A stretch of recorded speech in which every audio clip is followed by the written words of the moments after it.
சாத்விக்கு இப்போ தான் ரீசெண்டாக ஃபர்ஸ்ட் பர்த்டே முடிஞ்சுது. அதோட ஷாப்பிங் vlog தான் இது. அதோட இது என்னோடய செல்ஃப் கேர் டேவாகவும் இருக்க போகுது. நாங்கள் ஆஃப்டர்நூன் மேலே தான் வீட்டிலேருந்தே கிளம்புனோம். ஸோ டேரெக்டாக சென்னை சில்க்ஸ் போயிட்டோம். சாத்விக்கு தேவையான ட்ரெஸ்ஸஸ்லாம் ஃபஸ்ட்டு பர்ச்சேஸ் பண்ணிடலான்னு. ஸோ அங்கே பர்ச்சேஸ்லாம் முடிச்சுட்டு பெருந்துறை ரோட்டில் ஒரு ஒர்க் இருந்தது. ஸோ அதை முடிச்சுட்டு சரி ஒரு குட்டி ஸ்நாக்ஸ் பிரேக் எடுக்கலாம் அப்படின்ட்டு எஸ்ஆர்எம் போயிருந்தோம். ஸோ அங்கே குட்டி கலாட்டாஸ்லாம் இந்த சாத்விக் பண்ணிகிட்டு இருந்தார். அதெல்லாம் முடிச்சுட்டு ஆர்டர் பண்ணியிருந்த சாண்ட்விச் அண்ட் மஷ்ரூம் மஞ்சூரியன்லாம் வந்தது. சாப்பிட்டு அங்கேருந்து கிளம்பிட்டோம். தென் ரொம்ப நாள் ஆயிடுச்சு ஹேர் கட் பண்ணிடலாம் அப்படின்ட்டு சலூன் தான் போயிருந்தோம்.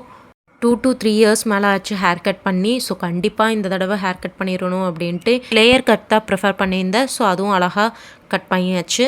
தென் ஹேர் கட்டை முடிச்சுட்டு அக்கா வீட்டுக்கு போயிட்டோம். ஸோ அங்கே பாப்பு கூட எல்லாம் தம்பி விளையாண்டுட்டு இருந்தான். அங்கேயே டின்னரையும் முடிச்சுட்டு தென் வீட்டுக்கு ரிட்டன் கிளம்பி வந்துட்டோம்.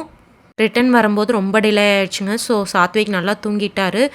ஸோ அவ்வளோதான். நெக்ஸ்ட் வீடியோவில் பார்க்கலாம். Tata bye bye. Thank you for வாட்சிங். ப்ளீஸ் மறக்காமல் நம்ம சேனலை சப்ஸ்கிரைப் பண்ணிக்கோங்க.